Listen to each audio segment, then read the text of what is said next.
આખા જગતનો નાથ જગત મંદિર એક જ છે દ્વારકા નાથનું, અને જગત મંદિરના સિંહાસન ઉપર બેસી આખા જગતનું રાજ કરે છે. ભગવાન શ્રી કૃષ્ણ દ્વારકામાં એમાં સત્રાજીત નામનો યાદવ, અને સત્રાજીત યાદવની પાસે સંયંતક મણિ છે. આ મણિ દરરોજનું હજારો મણ સોનું ઉત્પન્ન કરે. તો ડાયા યાદવો કહેવા લાગ્યા કે સત્રાજીત આ જે મણિ છે ને તું કૃષ્ણને આપી દે. તો કે મણિ મારી છે, હું મારી પાસે રાખીશ, કૃષ્ણને નહીં આપું. અને એ મણિની દ્વારકામાં ચોરી થઈ. હવે આ ચોરીનો આરોપ કોની ઉપર આવ્યો? દ્વારકા નાથ ઉપર. આ મનુષ્ય છે ને ભગવાનને છોડ્યા નથી. રામા અવતારમાં ધોબી નડ્યો અને કૃષ્ણ અવતારમાં પરિવાર નડ્યો.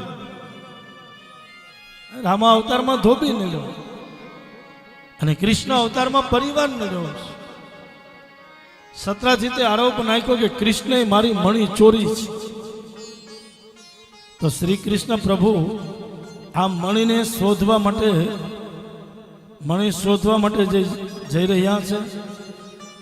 તો પોરબંદરની બાજુમાં રાણાવાવ, અને રાણાવાવમાં જામવાની ગુફા છે. આપણે કદાચ જોઈ હશે. હજી પણ જ્યાં પાણીનું ટીપું પડે ત્યાં શિવલિંગ ઉત્પન્ન થાય. રાણાવાવથી 1-2 કિલોમીટર દૂર ત્યાં જામવાન, એમાંથી મણિનો પ્રકાશ જોયો એટલે પ્રભુ ગુફામાં પ્રવેશ કરે અને જામવાનની સાથે યુદ્ધ કર્યું છે. તો જામવાને આંખ બંધ કરી તો શ્રી કૃષ્ણમાં એને પ્રભુ શ્રી રામના દર્શન થયા અને પ્રભુના પગમાં પડીને કહે, પ્રભુ આ મણિ મેં નથી ચોરી, મને તો જંગલમાંથી મળી છે. આ તમારી હોય તો તમે લઈ જાઓ. અને શ્રી કૃષ્ણ પ્રભુને જામવાને આ મણિ આપી અને મણિ લઈને જ્યાં પ્રભુ ગુફાની બહાર નીકળવા જાય ત્યાં તો જામવાન કહેવા લાગ્યા, ઉભા રહ્યો પ્રભુ, હજી એક મણિ છે એને તમે લેતા જાઓ. તો કૃષ્ણ કહેવા લાગ્યા, એક જ ખોવાણી, બીજી કઈ? તો જામવાન કહે, મારી દીકરી જામવતી. ભગવાનના બીજા લગ્ન થયા જામવતીની સાથે. દ્વારકામાં આવ્યા, સરસ મજાનો મહેલ બનાવી જામવતીને કહે આમાં પ્રવેશ કરો.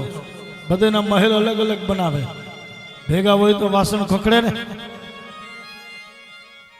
એક-એકના મહેલ અલગ અલગ બનાવે આમ બાજુમાં. એક દિવાલમાંથી બીજા રૂમમાં જઈ શકે, બીજા ઓરડામાં, આવી રીતના બનાવ્યા. તો દ્વારકામાં આવી અને સત્રાજીતને મણિ આપે. તો સત્રાજીત કહેવા લાગ્યો કે પ્રભુ હવે આ મણિ તમે ગોતીને લાવ્યા છો, તો તમારો આ મણિ ઉપર હક છે, તમે લઈ જાઓ. તો શ્રી કૃષ્ણ પ્રભુ આ મણિને લઈને જાય તો સત્રાજીતે હાથ પકડ્યો, પ્રભુ હજી એક મણિ છે ને લેતા જાઓ. તો કૃષ્ણ કહે, બીજી કોણ?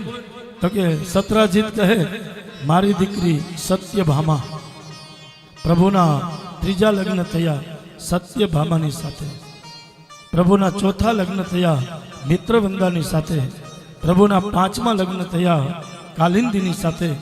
પ્રભુના 6ઠા લગ્ન થયા લક્ષ્મણની સાથે. પ્રભુના 7મા લગ્ન થયા મિત્રવંદાની સાથે. પ્રભુના 8મા લગ્ન થયા નગ્નજીતા. આવા પ્રભુના 8 લગ્ન થયા. મુખ્ય 8 પટરાણીઓ, અને આ બધાના હેડ કોણ? રૂક્ષ્મણી. કારણ કે પેલા પરણીને આવેલા. અને આ 8 પટરાણી એટલે કોઈ સ્ત્રીયા નહીં, પણ અષ્ટધા પ્રકૃતિ. ભગવાન શ્રી કૃષ્ણ મથુરામાં પ્રગટ થાય એની પહેલા પ્રભુની સેવા કરવા માટે આ અષ્ટધા પ્રકૃતિ જે પ્રભુની પહેલા પ્રગટ થઈ એ દ્વારકામાં આવી અને શ્રી કૃષ્ણ પ્રભુની સેવા કરે છે.